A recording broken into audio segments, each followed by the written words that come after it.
कई बार क्या होता है कि हमने कोई वीडियो देखा और हम मोटिवेट हो गए कि भाई आज तो मैं भी इसको करने वाला हूँ और बड़े एंथुजियास्टिक होके लग जाते हैं। और जब हम ऐसा करते हैं ना तो सच में वाइब्रेशन मीटर अप हो जाता है, चीजें पॉजिटिव मोड में आने लगती हैं, कुछ कुछ चीजें मैनिफेस्ट भी हो जाती हैं और हम बड़े खुश कि अरे वाह मजा आ रहा है। लेकिन फिर धीरे धीरे चीजें वापस अपने रूटीन में आने लग जाती है, चीजें मोनोटोन हो जाती हैं और वापस गाड़ी ठप, वाइब्रेशन मीटर लो।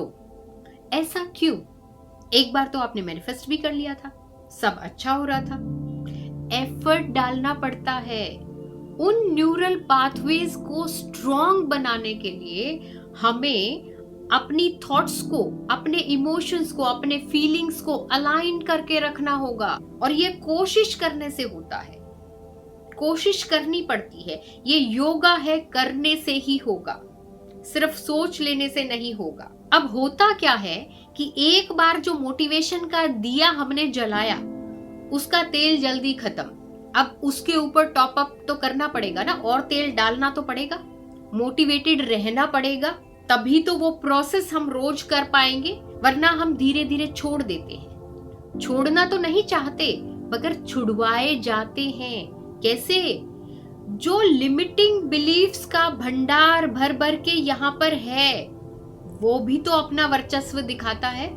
हमारे दिमाग के अंदर जो भरे हुए लिमिटिंग बिलीफ्स हैं, जो बचपन से आज तक हमने पाले हैं, अपने अंदर बैठा लिए हैं, वो हावी हो जाते हैं। मैं खुद अपने बारे में बताती हूँ। जब मैंने लॉ ऑफ अट्रैक्शन की जर्नी स्टार्ट की थी तो मेरे साथ खुद ये प्रॉब्लम होती थी। जब मुझे कोई चीज मैनिफेस्ट करनी होती थी तो मैं कोई टेक्निक फॉलो करती थी, अपनी वाइब्रेशंस का ख्याल रखती थी और मैं खास ध्यान रखती थी कि मैं किसी भी चीज के पॉजिटिव पहलू पर ध्यान दूं। मैनिफेस्टेशन पूरी भी हो जाती थी। और कई बार ये देखा जाता है कि हमारी लाइफ का कोई एक चीज, एक एरिया ठीक होता है तो उसका पॉजिटिव इम्पैक्ट हमारे दूसरे एरिया पर भी अपने आप आने लगता है, वो चीज भी अपने आप ठीक होने लग जाती है। लेकिन फिर थोड़े दिन बाद फिर से वही रूटीन में वापस, क्योंकि वो सेट हो रखा है माइंड में। बचपन से लेकर आज तक जो हमने बना रखा है वो सेट हो रखा है, उसके इम्प्रिंट्स हैं, इसलिए वापस हम उसी ढर्रे पे आ जाते हैं। चाहे हमने कोई चीज पा भी ली, वापस उसी चीज पे आ जाते हैं। तो नए इम्प्रिंट्स बनाने के लिए लगातार उसमें बने रहना पड़ता है, अपनी वाइब्रेशंस को अपग्रेड करके रखना पड़ता है, उस पॉजिटिविटी को अपने अंदर आत्मसात करना पड़ता है। और कई बार तो इस तरह की चीजें भी हो जाती थी कि जब मैं पॉजिटिव सोचने की कोशिश करती तो पता नहीं दिमाग के किस कोने से वो नेगेटिव विचार आ ही जाते थे। तो तब समझ में आया कि ये सब करने से पहले ये जो लिमिटिंग बिलीफ्स है ना, ये जो नेगेटिव बिलीफ्स हैं, इनको हटाना पड़ेगा, इनको ब्रेक करना पड़ेगा। और ये कैसे होगा? नए बिलीफ्स लगातार रिपीट करके, नए बिलीफ्स को बना के हम पुराने बिलीफ्स को ब्रेक कर सकते हैं। क्योंकि पुराने बिलीफ्स भी तो लगातार प्रैक्टिस, इतने सालों से लगातार हम वही करे जा रहे हैं, तभी तो ये इतने पक्के हुए हैं। अब नए बिलीफ्स को पक्का करने के लिए भी हमें नए बिलीफ्स की रेपिटेशन चाहिए, तभी तो वो नए न्यूरल पाथवेज बनेंगे। फिर बनने के बाद भी हम रिपीट करेंगे तो वो स्ट्रॉन्ग हो जाएंगे। तो जैसे जैसे हम अपनी सोच को from negative to positive side लाते रहेंगे तो हमारे न्यूरल पाथवेज उसी के अकॉर्डिंग बनते रहेंगे। और जब हम इसका रिपीटेड एक्शन लेते हैं तो ये न्यूरोप्लास्टिसिटी फिर हमें हेल्प करती है। हमारी वाइब्रेशन फिर यहाँ से यहाँ पर आकर वहां अलाइन होने लग जाती है। पहले हम ज्यादा समय यहाँ पर व्यतीत करते थे इन बातों के साथ, लेकिन अब हमने अपने बिलीफ्स चेंज कर दिए, अपनी स्टोरी लाइन चेंज कर दी, तो हमारे बिलीफ सिस्टम यहाँ पे है, ये पॉजिटिव विचार वाली जोन है, हम इसमें आ गए हैं। तो हमारा ज्यादा वक्त जो है यहाँ रहता है, ज्यादा वक्त यहाँ रहेगा तो इसी तरह के न्यूरल नेटवर्क हमारे दिमाग में काम करेगा। तो उसी के अकॉर्डिंग हमारी डिपेंड करती है ना, सफलता है कि असफलता है। जिस तरह के हमारे विचार होंगे, जिस तरह के हमारे एक्शंस होंगे। भाई देखो, नेगेटिव विचार हैं तो एक्शन कैसे ले पाएंगे? किस तरह के एक्शन होंगे?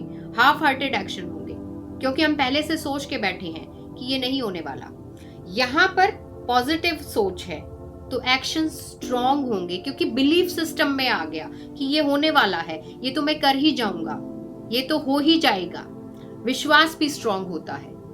न्यूरोसाइंस कहती है कि neurons which are wired together fire together. तो हमें अपनी हर चीज में नेगेटिव पहलू को देखने की आदत को बदलना पड़ता है, शिकायत करने की आदत को छोड़ना पड़ता है।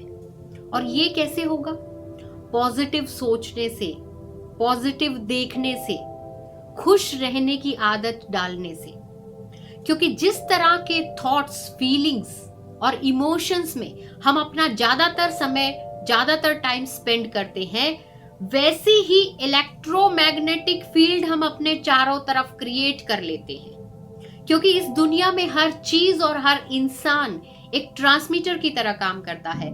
कुछ एनर्जी वो रेडिएट करता है और कुछ एनर्जी वो रिसीव करता है। जिस एनर्जी को आप रेडिएट करते हो अपने विचारों के रूप में, अपनी सोच के रूप में, उस एनर्जी को ये ईथर जो हमारे चारों तरफ है, जो ये सब्सटेंस है, ये ब्रह्मांड तक पहुंचा देता है। क्योंकि ये ईथर ही हमें ब्रह्मांड से कनेक्ट करता है। और फिर यही एनर्जी, जो एनर्जी हमने रेडिएट करी है, हमने सेंड करी है, हमने भेजी है, वही एनर्जी वापस रिफ्लेक्ट होके हमारे पास आती है। फिर कुछ लोग कहते हैं कि मेरे साथ ही ऐसा क्यों हुआ, मुझे ही धोखा क्यों मिला, मैं तो इतनी मेहनत कर रहा था, मुझे सफलता क्यों नहीं मिली। कहीं ना कहीं आपकी जो भेजी हुई एनर्जी है उसका लेवल ही ऐसा था।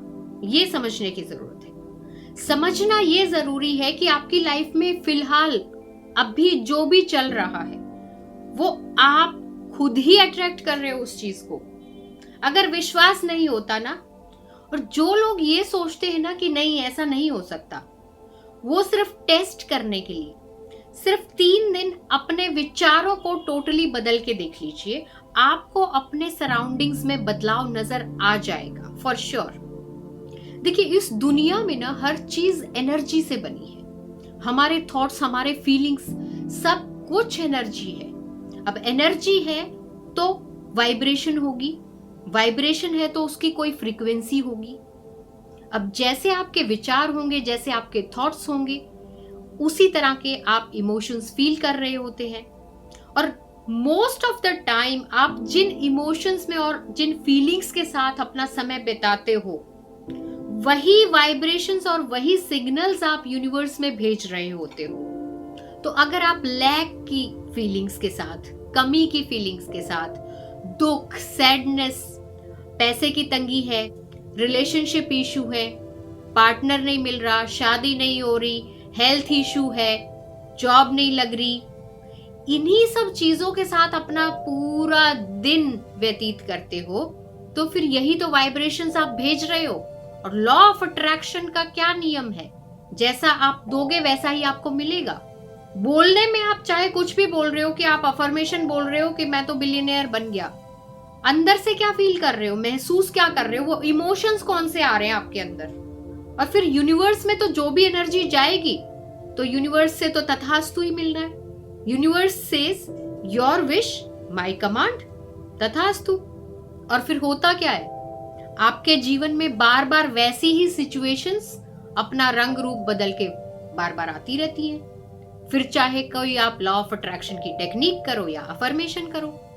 और कुछ टेक्निक्स भी इसलिए काम नहीं करती क्योंकि सिर्फ वो 5 मिनट आप वो अफर्मेशन करते हो, वो टेक्निक फॉलो करते हो, प्रोसेस फॉलो करते हो, बाकी का पूरा दिन तो सिर्फ समस्या पे फोकस करते हो ना। मोस्ट ऑफ द टाइम आप किन फीलिंग्स के साथ रहते हो? लैक की फीलिंग्स के साथ, वही अट्रैक्ट करते हो। ऐसा क्यों होता है?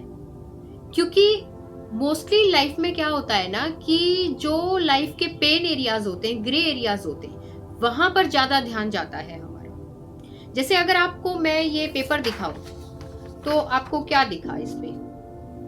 आप कहेंगे कि इस पे एक ब्लैक डॉट दिखा, जबकि पूरा का पूरा पेपर खाली है, वो स्पेस किसी को नहीं दिखेगा।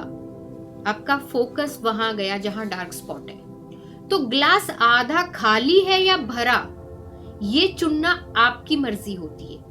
और अगर आप आगे बढ़ना चाहते हो तो पॉजिटिव साइड को चुनना शुरू कर दो, खुश रहना शुरू कर दो। शिकायत करने में वक्त बर्बाद करने की बजाय जो भी आपके पास है, बिना दूसरों से कंपेयर किए, उसके लिए शुक्रगुजार होना शुरू कर दो परमात्मा का। आप देखोगे कि आपके जीवन में और मौके आने लगेंगे और ज्यादा उस परमात्मा का शुक्रिया अदा करने की। दोस्तों, वो ईश्वर, वो परमात्मा बहुत दयालु है। कोई भी मुश्किल इतनी मुश्किल नहीं है कि सॉल्व ना हो सके। आप विश्वास तो करके देखो। मैं उम्मीद करती हूं कि ये वीडियो आपके दिल में वो दिया जगाए कि आपकी जिंदगी में बदलाव आए। तो इसी के साथ देते हैं इस वीडियो को यहीं विराम। फिर भी अगर आपके कोई सवाल हो, क्वेरीज हो, तो आप मुझे कमेंट करके पूछ सकते हैं। और अगर आपको ये वीडियो अच्छी लगी हो तो प्लीज इसे लाइक करें, शेयर करें अपने फ्रेंड्स के साथ और चैनल को सब्सक्राइब करें। मिलते हैं एक और नए वीडियो के साथ, तब तक के लिए बाय बाय।